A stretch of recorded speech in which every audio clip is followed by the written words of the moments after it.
Hi, my name is James Shepard. I'd like to welcome you to this live event replay. Now, at the beginning here, you can see that we have the studio set up a little bit differently, and the reason for that is that we set the studio up specifically for a new training program that I'm doing together with Green Payments. I'm going to introduce Ben in a little bit on this event, the COO at Green Payments, and also with Union, which is a point-of-sale solution for high-volume hospitality venues, bars and nightclubs and other venues like that, and even fine dining restaurants and stuff. So we did a custom training for that. And so I had Ben here at the office and thought, well, we'll just jump in and do an event. Now, this part right here, this is a recreation of the content I did at the beginning of the event. We had just switched to some new software and I forgot to hit record. So I decided to do this part again, but then I did start recording in the interview with Ben. And so we'll switch over to that here in a couple of minutes. So as we dive into this event, we're talking about how to sell point of sale systems in 2024. This is something I'm very passionate about, as I think most of you know. I was out in the field recently shooting some content, which I'll be releasing soon on YouTube, where I was out selling point of sale systems. And there was a restaurant owner in particular that I went through the entire process. We set up the point of sale system, full implementation, installation, all of that. And, as I thought about my experience of being back out in the field, prospecting for point of sale, selling point of sale the way that I used to do years ago, and how I saw things changing coming into 2024, I really wanted to put this content out there to just describe some tips and ideas that I have on how to successfully sell point of sale systems in 2024. So I've got 7 tips, 7 keys here that I'm going to talk about with you today.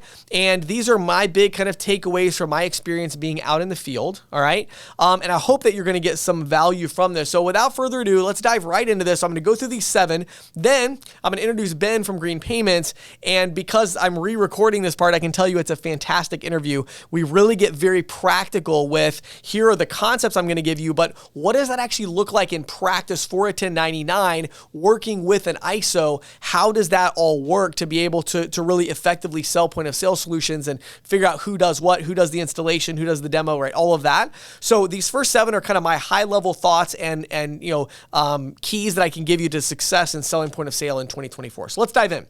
Number 1 tip for you is just confidence. One word.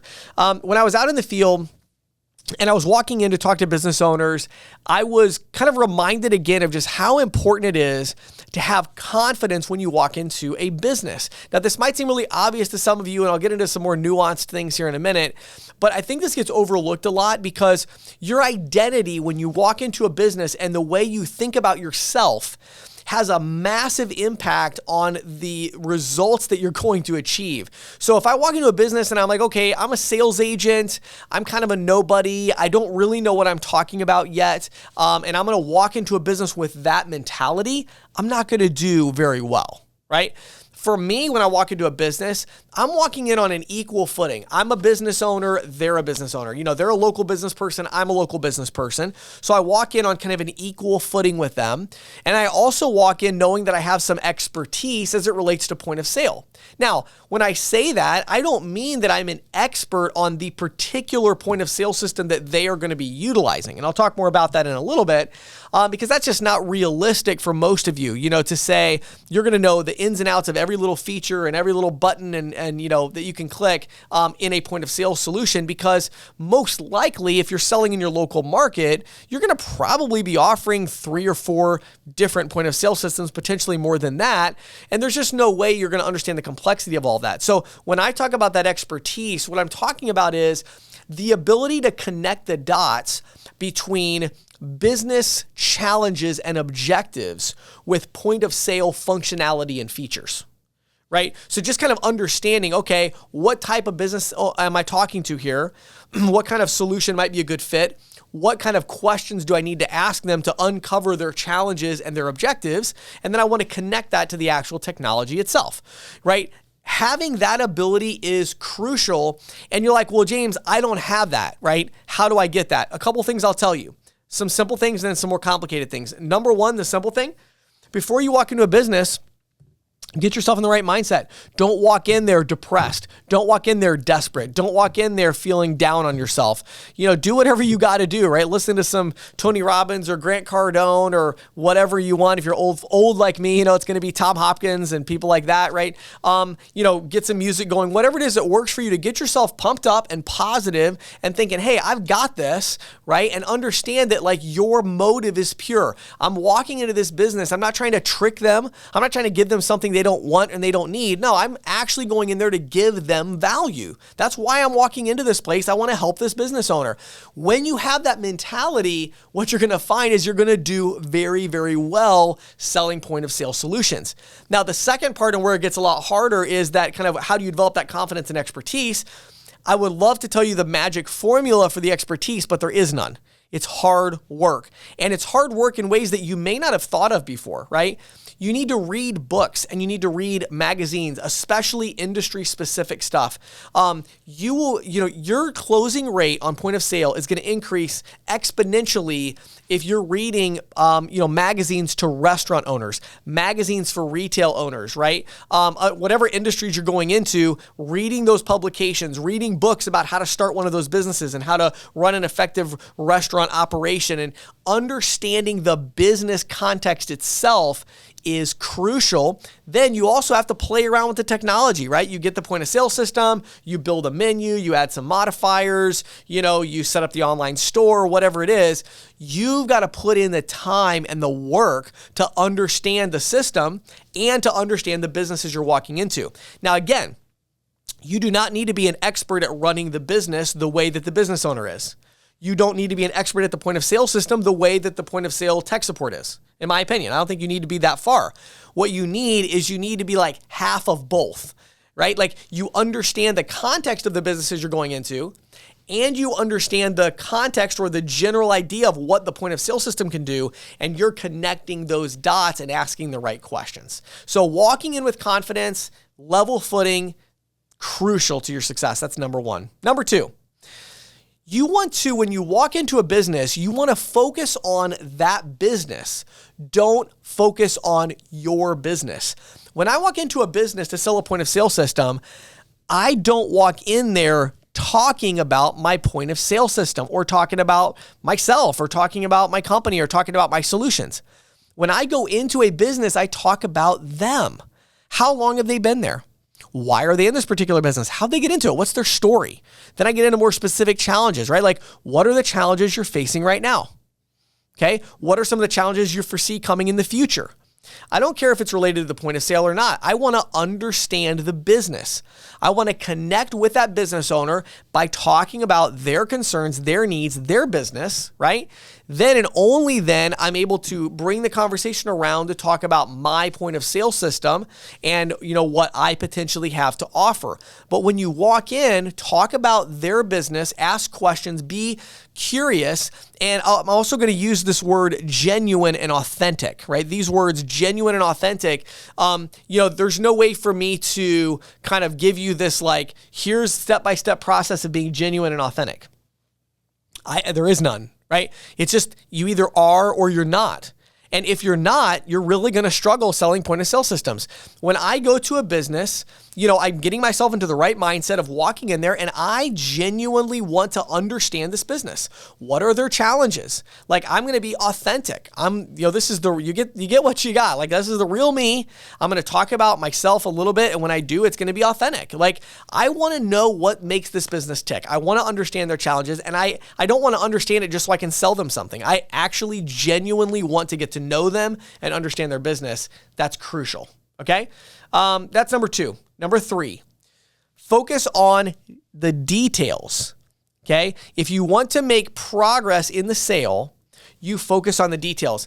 In my opinion, okay, and I'll talk about this more in a couple of other sections, but the biggest mistake that I hear salespeople making when I'm doing training and they're selling point of sale solutions is it stems from this thing of they're talking about their solution, their point of sale, rather than understanding the business. But how that relates to the middle of the sales process is they tend to focus very high level on trying to pitch their solution, their overall, like, let me tell you about this particular point of sale solution. And business owners don't connect with that. And they also, when they do connect with it, they connect with it and they're very leery. They're very nervous about it. Like, why are you trying to sell me this particular system? What's in it for you? So when you kind of go abstract and you're like, let me just tell you about this set of features that this system has, that's very sketchy to them. If instead you focus on details and you're like, let's talk about this challenge that you have with staffing, right? Maybe it's a restaurant. How are you handling table turns right now, right? Is it important to you that whatever system I might recommend, would it be important that you have handheld devices, or better yet, table side ordering where people can just order like with a QR code or tap an NFC puck, is that really important to you because that would increase table turns? And if so, let's talk about what that might look like. I don't even need to say the name of the point of sale system I have in mind in order to have that conversation. Like, if you're actually talking about the name of a point of sale system early in this conversation, you're probably doing something wrong. You don't want them to feel like, oh, I just jumped to a conclusion of this is the point of sale system that's the right one for you. No, like, how would I know that? I need to talk about their challenges and the details of what kind of features they need.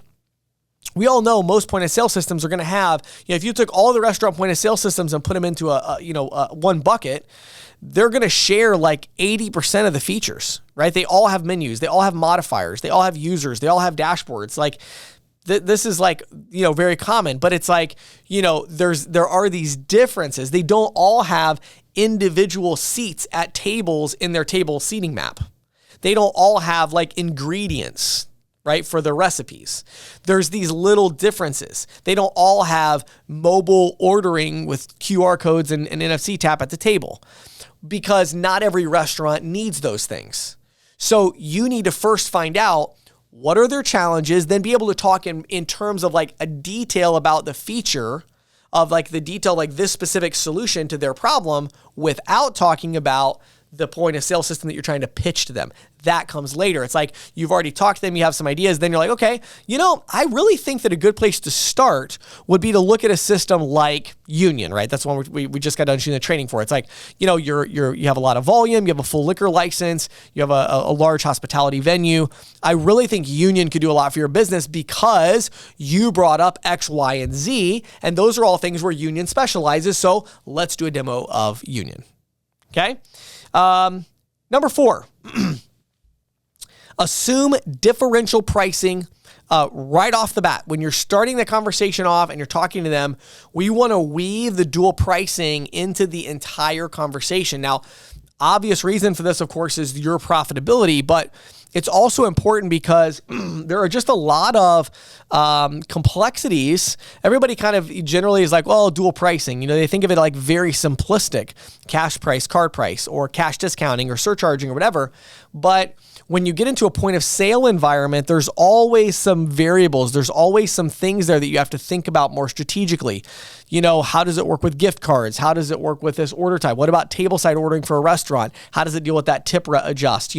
So make sure that you understand how that dual pricing or whatever differential pricing, if that's what you're pitching, make sure you understand how that kind of fits into this narrative of the different features that you're talking about, and have that in there, right? So that's really, really crucial that you're including that in the conversation from the beginning. Next, number 5, make sure that when you do the demo that you have an expert on the demo. Now, I'm not talking about you as the expert necessarily. I'm saying an expert that understands the unique details of the particular system that you're having demoed.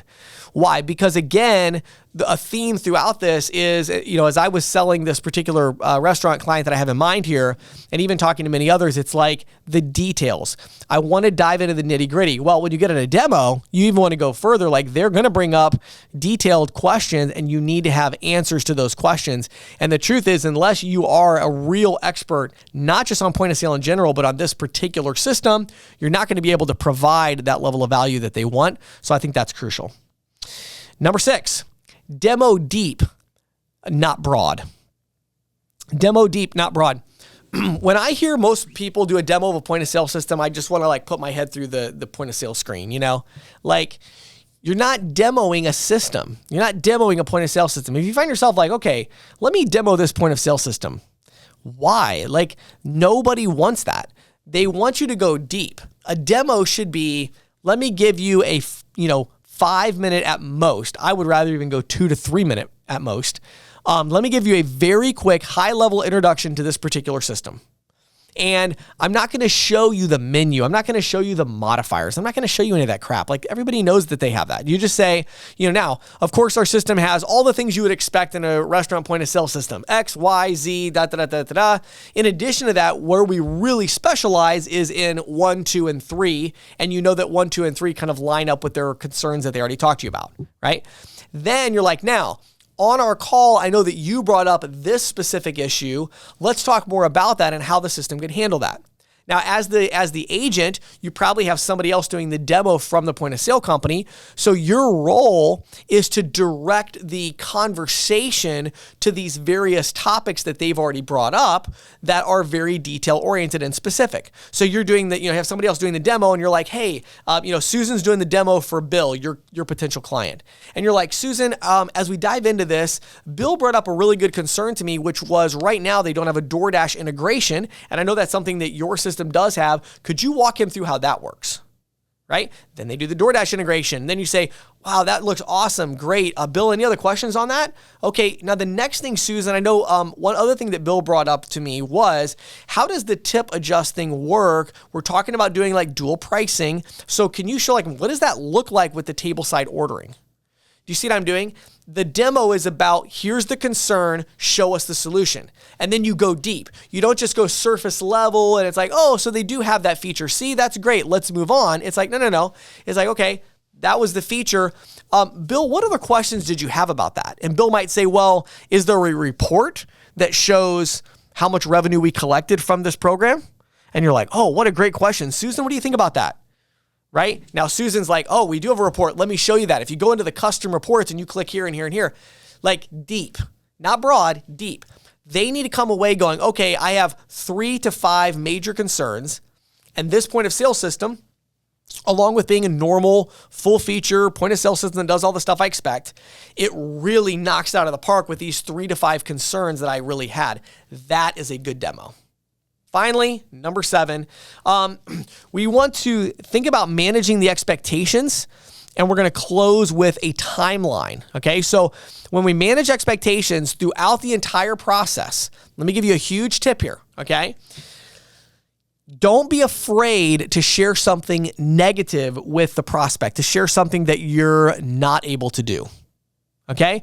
Nothing will generate trust faster with a prospect than you saying, we actually can't do that, right? That's totally fine. So as you get towards the close, they're going to have those moments where they bring things up and you feel this pressure like, oh man, I better say yes, and then I'll have to figure it out. No, don't do that.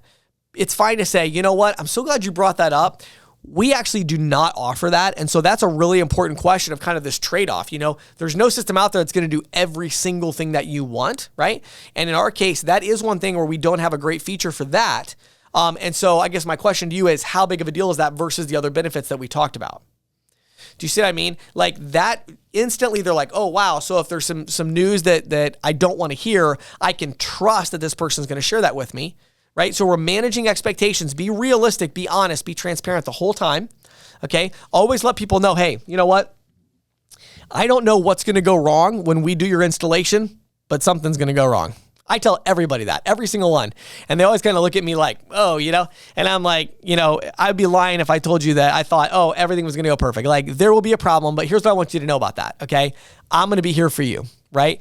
The company that does the point of sale system, they back it up. One of the reasons I work with them is their high level of support. So we together are going to work through whatever comes up, but I want to set the expectation realistically. I don't want to, paint some picture that it's going to be just rosy the whole time. There's going to be some challenges and we're going to work through those together. And I'm looking forward to partnering with you on that. Like say things like that to manage expectations. Then when you go to close the sale, you want to close it with a timeline.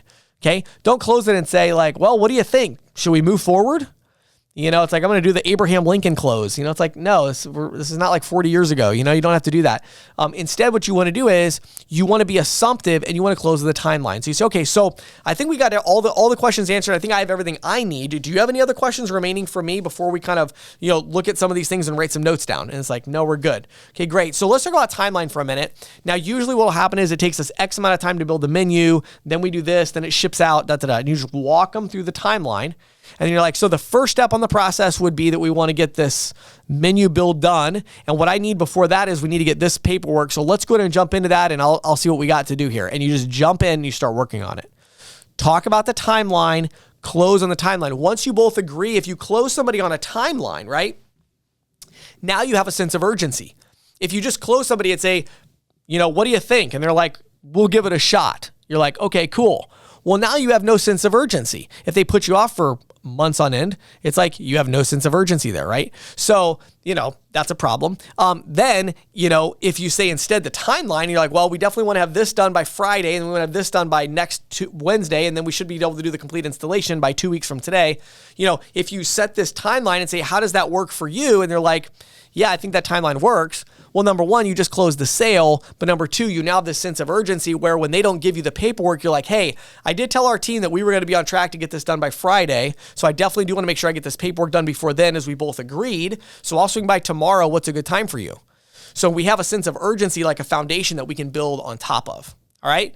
So with all that being said, those are my 7 tips. Now we're going to circle back and we're going to dive into me introducing Ben and coming up and actually doing the live event. May have missed 1 or 2 of his questions at the beginning, so pardon me on that. But we're going to dive right into this. Some great information. Stick around for the Q&A stuff at the end. Answered a lot of interesting questions there as well. And so let's dive into the rest of this event. Yeah, so before we dive into the rest of this, though, I want to introduce Ben Ross, Company Operating Officer at Green Payments. So come on over here, Ben. Thank you for joining me today. It's been a lot of fun hanging out. No doubt. Thank you for having us. Absolutely. So before we dive into these questions, just give us for 1 second kind of your background, how you got into the industry. Like, give us a little bit about you. For sure. So Green Payments started in between 2018 and 2019. We launched the company, and I had started my career in restaurant franchising. We then sold to private equity, bought our point of sale dealer, and that's where I really learned the business. Cliff, who's my partner, had been at it for many years, but on the merchant services side. And so, you know, he was out selling credit card processing and built an agent office and kind of was ready to grow things to the next level. Yeah. And so that's when we came together, and that's how kind of got to where we are today. Awesome. And let's dive into some questions. When we're talking about this, you know, this vertical focus, one thing I think is interesting is this transition point. Yeah. So I'm sure you've seen a lot of agents who were selling the standalone terminals. And then they're like, okay, I want to get into selling point of sale solutions, right? Yeah. What are the things that they were able to do to make that transition? Did they just, you know, because I think a lot of times it's scary to say like, oh, I'm just going to ditch my whole business and go do this other thing. What have you seen that's been successful as agents kind of make that transition? Any thoughts? Yeah, I think the big thing is a lot of agents are used to that 10, 15, 20 deals and that being the benchmark. And the toughest part, I think, for most agents is accepting that that doesn't need to be the benchmark anymore. The benchmark really, I said the 5 to 7, but really you're doing 3 to 5 deals as an independent agent in today's world. Right. You should be building a really strong, sustainable, profitable portfolio. And so, but that's a big difference, right? You're basically cutting your production, you know, by 5. Right. And for most salespeople, they're competitive. They want to get out there. They want to get deals. They want to have a big target. You know, that needs to shift. And I think those who are most successful shift that mindset and then accept the reality of where we are today, and then focus on developing real long-term relationships. Because with full point of sale and with a full solution that you're bringing to a merchant, it's a longer sales cycle. It's a deeper process that you're going to go through if you do it right. And if you don't do it right, it's going to be a really short process because they're going to rip it out within a weekend. And it's never fun if that happens. And so the key really is to develop those relationships, accept the reality of where we are, and, you know that, look, it may be just going in for lunch at the place. It may be going for dinner. It may just be, whatever it is, to just nurture and develop that relationship. And as that goes, the opportunities will come. Yeah, I was thinking as you were saying that, you know, about the new metrics, like when I was selling full time, I think my average account, at least per location, right? I did a lot of multi-location stuff, but my average account, I think if I remember right, was bringing me $60 a month. So it's probably actually bringing me about, let's call it maybe it was 90, probably 80, 90 bucks a month in gross margin. Right. Right. Yeah. Well, it's like, one account today, even a fairly small point of sale deal, maybe 50,000 a month. Yep. And you figure if you're doing dual pricing at 399 or something, you're probably talking about 150 basis points of gross margin. Everybody's residual is a little different, but sure, call it $750 a month. Yep.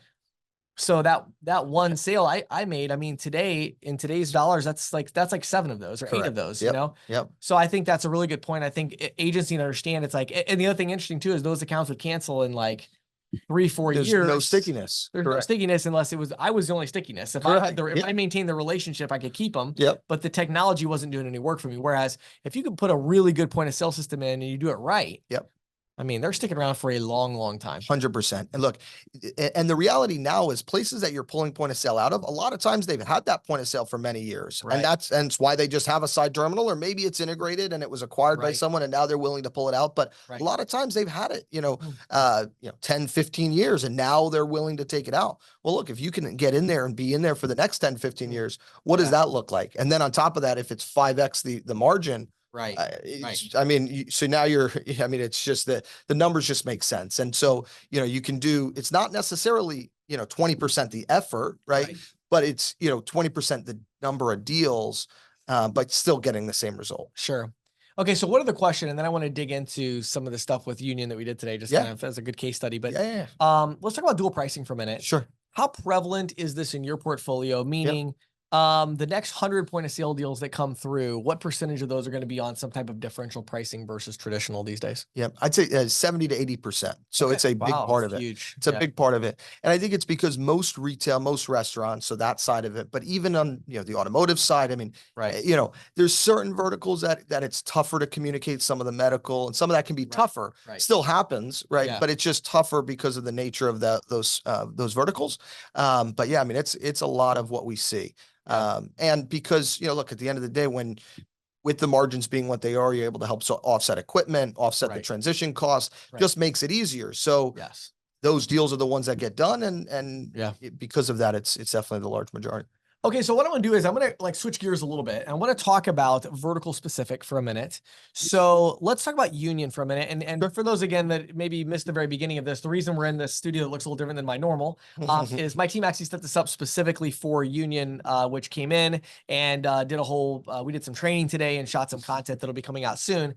So maybe start off, let's do like a case study here. So talk about what is Union, what kind of vertical or sub vertical is it targeting? And then I'll have some follow-up questions for you. So tell us about Union a little bit. For sure. So Union is a business management solution that's built for high volume hospitality venues. And so with that, it's not just a point of sale, right? It's doing more than just what a traditional point of sale would do. But it's helping with the ordering, the menu management, employee management. And what it really does, it just helps them streamline their operation. And it's built specifically for that vertical of high volume hospitality venues. So their average venue is doing $250,000 plus, which for us as agents or, for agents, to be able to go after those venues confidently and know, hey, I've got the support, I've got the solution behind me. That's huge because, you look at the average merchant account across the industry, it's a lot less than that. And so I think that's where there's a lot of opportunity. Yeah. So I think this is so interesting. So again, to clarify for those who are listening here, it's like, we're talking about a solution that was made specifically for high volume hospitality venues. They have to have a full liquor license to be a good fit. Right. And we're talking about, they do over $250,000 or they do over 50,000 a month for sure. Right. But $250,000 is kind of that average for them. So what are some of the unique features that Union would offer that attract that particular type of business that are unique? For sure. So one of their key features is guest-led ordering. So they, for many years, have had a platform where you can go in with an NFC tag, tap your phone, and the customer is now guiding their own ordering. So with that, it improves the process of the speed of that first drink hitting the table, the meal hitting the table, or even at the end of the dinner or drink, whatever it is, they can tap their phone right to that same NFC tag and close out their tab and leave without ever needing to check in with anyone. So it speeds up the whole process. And then the other key piece of it is they've got brand rewards. And with that, they're able to give an incentive to the customer through Union. And that incentive itself helps drive sales as well. Right. Yeah, that's a huge thing. So like, as I understand it, imagine somebody's going in, they're getting like a $14 drink or whatever. Union may have a special reward there where they're able to get $7 off when they tap and get that on. So it's a way for, they found a unique economic way to motivate these owners of these large venues to say, hey, look, we're investing into your business and we're pumping money in to grow sales and all of that. So I think that was really unique. So, and again, I want to highlight a few of these because it's like, there are people who primarily sell Union. Yep. Correct. That's what they do. Correct. And you get one of those deals a month on dual pricing. I mean, you're in a great spot. You're in a fantastic spot. You're building, that's a massive portfolio growth, right? Yep, no question. I wanted to highlight two other ones. I just, because I know that some of the things we've done together as we've talked about it. So let's talk pharmacy for a minute. Sure. I literally do not think I have ever mentioned a pharmacy merchant on any content I've ever done, which is really saying something. I've never sold a pharmacy myself. That's fair. That's fair. So what in the world? Tell us about this. I know you guys have a solution. Talk about what are the unique needs of the pharmacies and what you have, just to kind of give everybody a flavor of like this kind of concept. For sure. And I think that'll be, we could probably have a whole full discussion on pharmacy in general. But so pharmacies are unique in the sense that you've got HSA, FSA cards. And when you're doing just a side terminal, it can get a little bit complicated because you don't have the full registration with CGIS, which is the organization that handles that HSA and FSA acceptance. So we on the green payment side have become experts really in ensuring the merchants are boarded correctly with CGIS and set up so that they're effectively able to accept those HSA and FSA cards and also guide them through whether it be dual pricing if they want that or surcharge, whatever the program is, setting them up correctly. And then we do have a couple different specific fully integrated points of sale. So there are times where we're going in and it's, with a side terminal and we're helping set up their POS because at the end of the day, in a pharmacy environment, it can be very expensive to have to rip the whole thing out. But in other times, speaking point of sale, we're going in and replacing the whole POS with a fully integrated solution. Yeah, very interesting. And so so we have the high volume venues for hospitality. We have pharmacies. Talk about auto dealerships because I know that's one that you have near and dear to your heart because you guys have your own solution for that one. 100%. So we have Dealer Genie, which is our platform for automotive, and very similar really to the pharmacies where it can be a big lift going in. But the reality is dealerships similar to pharmacies are very stable, strong organizations at times, right? They're a lot of times, venture backed or private equity backed, and they're strong, organization. So the sales cycle tends to be longer, but once you're in, their volume is much higher, right? Your average dealership is going to be even higher than an average Union merchant, right? So it's, from all sides, it becomes a really nice win. And, they're just great people to deal with in good operations where, you're going in, as long as you're an expert the way we've become and our entire team has become, you can really speak to what their needs are and help them to set things up correctly. A couple of the quick things I had. So talk about getting these deals done with these companies like Union as a case study, right? What is Green Payments doing to structure these deals? Where it is to some extent processor agnostic, right? In a way, because you're doing the processing and they're doing the tech, but to protect the 1099 channel long-term to make sure that they're going to get their residuals for the life of the account, but also that you're structuring it such that, the point of sale company is also incentivized to do a good job and all that. So talk about that, because structuring these deals. 100%. So one thing I will say, and I'll start with, is you have to be fair. And what I mean by that is you can't beat up the point of sale provider or the software provider because, you want a free solution to offer to your merchants, but you're not going to pay, but the merchant's not going to pay. Well, then they're going to be out of business, right? So I think in any partnership, it's really going in and being reasonable and understanding, what each side needs to get out of it. So we know we want payments, they want software, we have a win, right?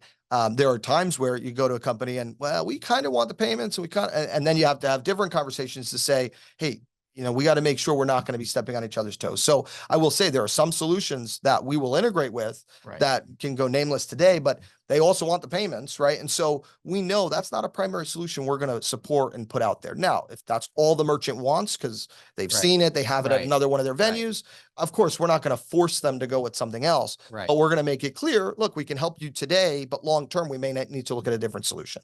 And so for us, though, going into a relationship like a Union, it's a deep due diligence. It's a lot of conversations to ensure that we're all on the same page. And then it's having contracts and agreements in place that protect us, because we know how our industry is. We know how it's been the last several years. At the end of the day, one thing I'll say is your agreements are only as good as the people on each side, right? If the people, on one side, become different and go sideways, it can be difficult. But if you at least have an agreement that was put together when the people on both sides were good and kind of on the same page, it can help to keep things aligned long term. Sure. And so that's really the key, is having those agreements in place up front, and then just all working together, knowing what is each side looking for, and making sure in those open conversations that everything's reasonable. Cool. So one more question for you, then we'll go to the Q&A here from the audience. And again, if you have other questions, feel free to type them out there in the question and answer box. But, when we're thinking about putting these deals together, one of the other big friction points for our audience that they think about a lot is implementation, installation. 100%. And so maybe give us two things. First, maybe talk broad terms, like how does Green Payments deal with this obvious complication of, okay, you sold a point of sale, good job, but you got to get it installed. Otherwise it doesn't do any good. And then I thought maybe specifically you could even touch on union, because that vertical idea of like vertical specific, even installation is vertical specific. Correct. Right. Certain solutions need more hands-on than others. So talk about installation and generally, and then maybe specifically with union. For sure. So in general, on our end, the way our team is set up, we're split out. So we have the POS side, we have terminal side, gateway side. So we split it out because the reality is your expertise and experience and knowledge base ends up being different, right? If you're dealing with just terminals or gateways or dealing with full point of sale, the needs and whatnot end up being different. So we have our team split out that way from an implementations and a support perspective.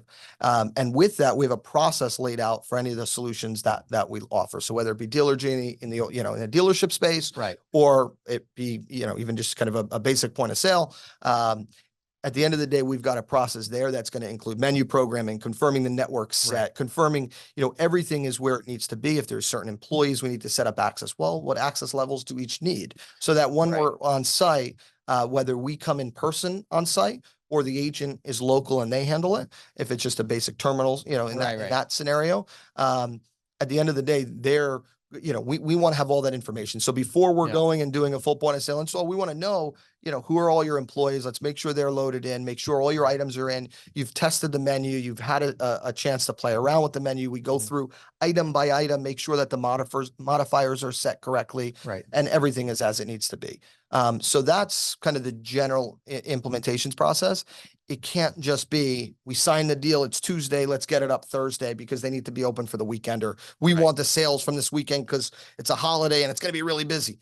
We get it. We want that revenue, volume too, no question. But what's really important is that we do it smart and correct, because if it's their busiest weekend and now you put the POS in and it's not programmed correctly, it's a rougher time than it is if you just do it right. And so a lot of that is on our team, how we kind of set expectations and ensure even in the sales process, hey, if the deal's getting done and you have the menu, get the menu over to us. So we'll start programming right away. Because look, we hope and believe the salespeople are going to get it done. The ops team can start working and kind of get things done ahead of time, while paperwork's getting done. And so then union, I was even thinking you could even back up a little bit, talk about the demo. That really blew me away. They actually do an in-person demo. I've actually not heard of that, so that was pretty cool. So talk about that, and then the installation with these kind of bigger deals, right? For sure. So bigger opportunities, bigger deals, especially if they're in like the major metropolitan markets.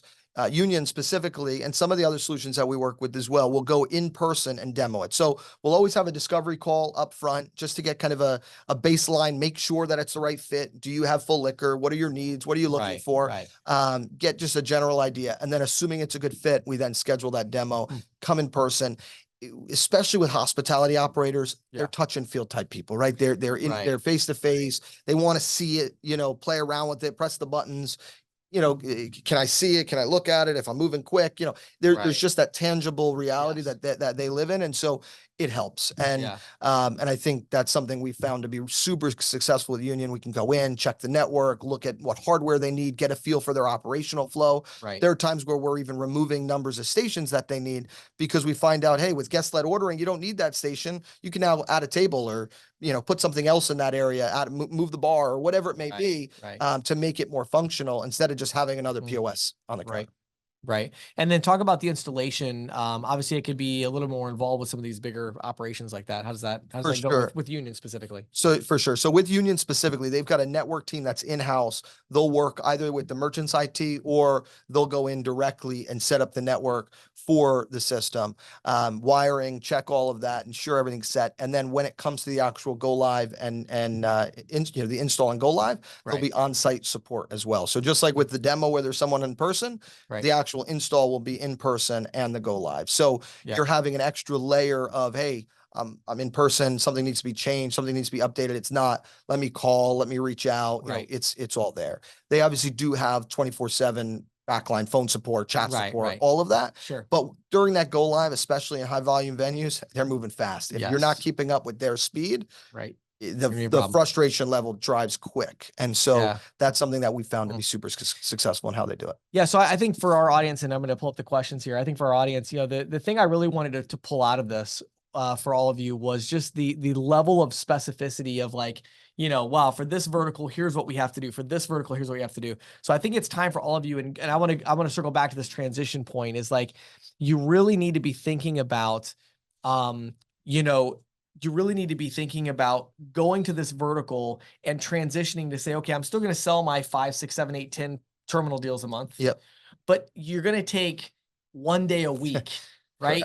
And you're, you know, or X amount of time, and you're going to focus on, okay, I want to become an expert in one vertical, because if you really want to be thriving in this business in 3 years, right, that's where you need to do that. Okay, a couple of questions here. So Michael says 5 to 7 per what time frame? So we're talking about monthly. Correct. Yeah. Yep. So monthly. All right, let's see here. So let's go to the next one here. And we'll answer as many questions as we can. Hang out if you can with us. We'd love to just answer whatever questions you got. So besides Union, what other softwares do your 1099s have access to at Green Payments? What are some other solutions you might want to highlight real quick? For sure. So Clover is one that's very general, but you know, it's something that you know, a lot of people sell. And I will say one thing about that specifically, we sell it differently. So going through what I said before about the sales process we take and implementations process, it is, you know, very different. So we're going to ensure, even if it's Clover, it's not a one size fits all, drop it in, you know, in the mail and ship it out to them and let them figure it out. It's a true implementations process that they're going to go through. Sure. And then as I mentioned, Dealer Genie is on the automotive side. And you know, on the pharmacy side, we've got Cashier Live. So there's several others. Right. And what I would encourage is anyone, I think I'll probably pass my information out at the end. Feel free to reach out directly. We can go through for any of our agents. We have a whole vertical sheet that breaks down vertical by vertical the different solutions that we offer and integrate with. Yep. Yeah. And I think they've done a really good job. I think of kind of, you guys have just covered a lot of the bases with that. But most of the verticals are the solution, either one that Green, you know, Payments has built, or one that you've white labeled, or one that you've partnered with. Correct. And so there's quite a few different ones there. Yes, this is an interesting question as far as like pushback from dual pricing. You know, it's really interesting. I think a lot of this is driven by the geography that you're in. You know, for me, I'm in rural Pennsylvania. Everybody does it. So it's not really a big kind of pain point. But I think it's interesting because when you're trying to get somebody to switch, you know, it's certainly not like dual pricing is enough. Right. You're not going in there and saying, we're going to do just dual pricing, so you just rip out this Aloha system that you've had for the last 15 years. Correct. You got to bring them some value. Correct. Right? Oh, something no other than the dual pricing. No question. Okay. Let's see. Companies. This is interesting. So, yeah, what about companies that are competing with Toast? So talk about competing with Toast, just in general, and then maybe specifically some of the solutions that you're thinking of in terms of maybe Union on the larger side, maybe other restaurants. Talk about competing with Toast. For sure. So I think competing with Toast starts with service more than it does solution. Because the reality is their tech stack is solid, right? They've got payroll integrated. They've got a lot of features that a pure POS that, you know, most, you know, that we offer, or that any, you know, there may be limitations there, right? But the reality is from the support and service side, that's where we're going to win. At this point, they've cut back their, you know, support and service team tremendously. So, you know, more and more, I keep hearing there's just constant issues of, I have something, I need something, and it just takes forever or can't ever get resolved. They call in, and the person they're dealing with, the person the merchant is dealing with, knows less than they know. And so, you know, when that's the situation, that's where we can win. And so, you know, Union really is a great example of that. Another one that you know, we work closely with is Tabit, which is also built for restaurants, also iPad based, you know, so there's others, but I think really, especially as an agent and you're selling, what you want to sell first is, look, we're going to come in and get you the solution that you need. Toast, similar to, a Square, or even in some cases a Clover, if not done right, can be a one size fits all, but it doesn't always fit it the best. And so what we're going to do as your partner in payments and technology is we're going to come in and figure out what that one size is that fits you best, not fits everyone. Yeah. And I keep going back to this. I've said it so many times on podcasts and whatnot, but I think our industry really kind of underestimates the extent to which like Toast and others are actually vulnerable. Yeah. This idea of we're going to service every food service type of business in America. Agreed. Yeah. It is ridiculous. Yeah. I mean, right now it's great. And it's I don't fault them. Fantastic strategy, right? Correct. For what they've done. Yep. But now moving forward, as the cost of creating software goes down, and as, there's just, now it's like, well, Toast isn't going to be able to compete with Union, in my opinion, for these high volume, liquor license venues for hospitality. Like, they're not going to compete. Why? Because Union is only focused on building to that vertical. Correct. And Toast needs to support all the different integrations for whatever, whether it be hotel, like they're needing to, support a ton of different integrations and a ton of different feature sets that Union gets really specific and really good at. Yeah. So another one that was interesting, Lawrence brought up the whole NFC or even QR codes. And we had Jeff here today from Union, and we were just talking about this at lunch. Actually, we went to Outback today for lunch. And so we were talking about this, but which is a point he brought up. There is this resistance, and what they've done is, I thought was pretty cool. Yeah.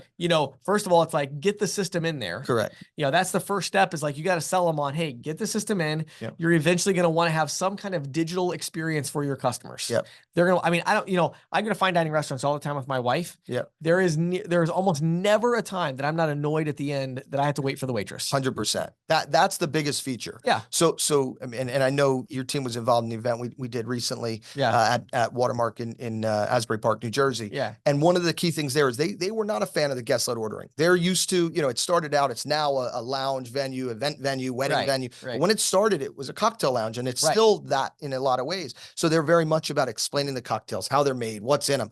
They like that experience, right? They don't want to get rid of that from a pure order perspective. Right. But what they loved was the open close. So you can tap, open your tab.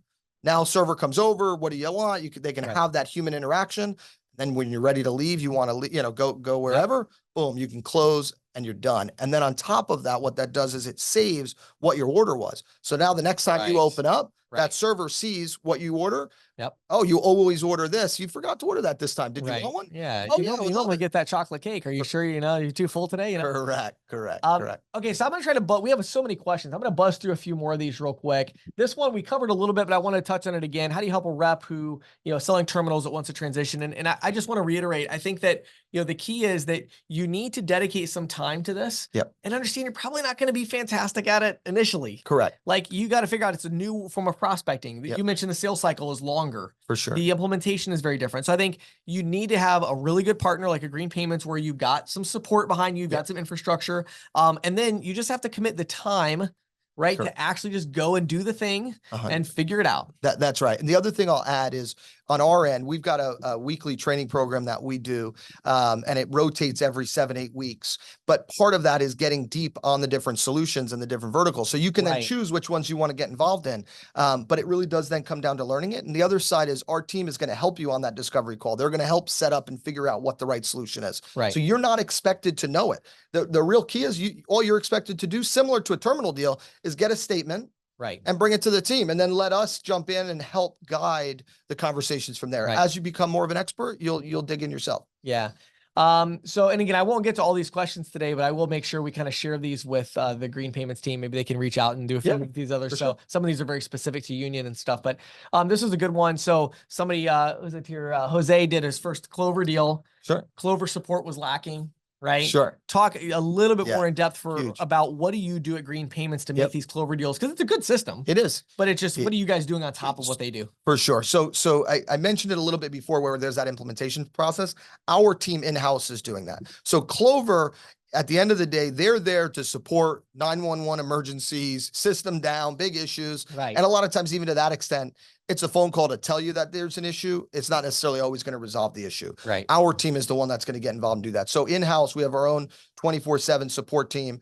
all of our merchants are calling our office. They're not calling Clover support. Yes, they can reach out directly on the Clover POS, and that's always an option, but we will encourage our merchants to call into our office 24/7, get our layer of support. If we need to loop in Clover or whatever it may be from there, then we'll do that if we're not able to resolve it immediately. Cool. So I'm going to summarize some of these others, and I'll try to we'll try to answer as much with the time we have left here.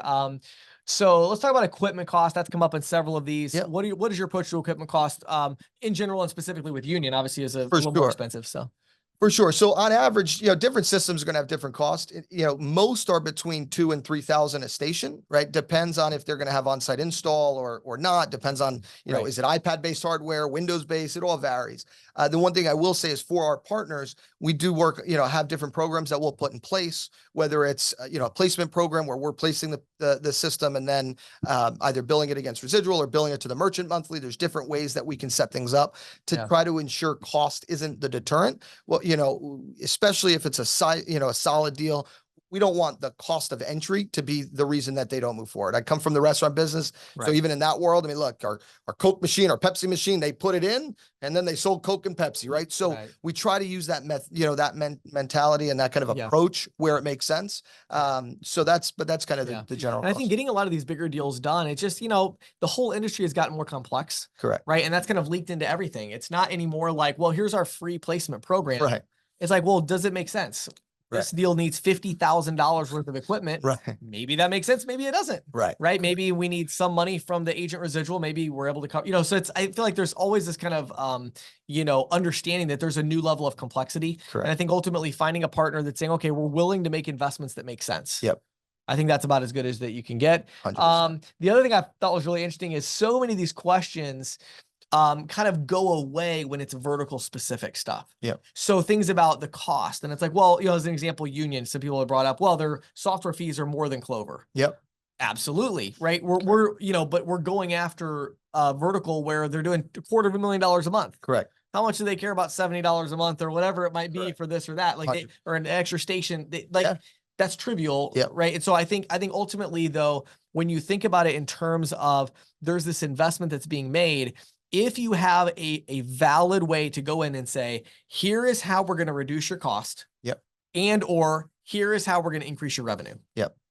All of a sudden, a lot of that goes away and it becomes more about the sales process itself. No question. How am I presenting this? Am I presenting this as an investment or an expense? Correct. Yeah, that's 100% what it is. And I will tell you, because to that point, we offer Clover and we offer Union, right? Right. Union is not always the solution for where Clover is meant to be, but there are times where Clover is not the right solution as well. And just placing it because it's the least expensive and maybe path to least resistance, in the end, will never work out well, right? What matters is that it's the right solution. And if that means having a couple more difficult conversations and helping sell why Union is the better one or whatever the right solution is, right? It's important to have that conversation. And I think you mentioned it before. If the answer is, look, no, we can't do it. This is your need. We can't achieve that because of X, Y, or Z. You're better off saying that, maintain the relationship. And then once someone else drop ships them a Clover, doesn't train them, doesn't implement it right because they didn't want to make the investment in any sort of on-site support or whatever it may be. And now they're ripping it out. They're going to call you and then you're going to get the deal that way. So, so one other thing we'll cover real quick, but before I do that, I want to give out the link real quick. So make sure, head over to, there's two links we'll give them. There's greenpayments.io. Yep. Right. So if you go to greenpayments.io, there's a link there to click on to partner and you can learn more in that way. Yep. Because you attended this event, I'll make sure and send you a little follow-up that has some contact info as well. And I believe there's another website you have. Yeah. You could also go to earnerresidual.com or email us anytime at info@greenpayments.io. info@greenpayments.io. Awesome. So again, if you have questions about, a lot of you had really specific questions about Union and some of that kind of stuff, I'm going to direct that back to you guys on that. But one other thing I wanted to clarify that I think is really important. So a lot of you asked questions specifically about kind of Union and the partnership between Union and Green Payments. And I think to clarify, it's like, well, Union is a technology company. Yep. They're a separate entity. Correct. Green Payments did this deal together. Yep. Why does it matter for the 1099? And the reason, and again, you can add your 2 cents here. My opinion is we've gotten to a point in our industry where there's no secret that a lot of point of sale companies have started doing their own payment processing, right? The time of you as an individual agent going to a point of sale company and saying, I'm going to negotiate a deal with you. I would really, that's scary. I mean, I think if you're going to a point of sale company and maybe they do their own payment processing and you got a really good industry attorney and there's no variables and you're able to do a solid deal and you have lifetime vested residuals, and it's like, well, that's consideration. Sure.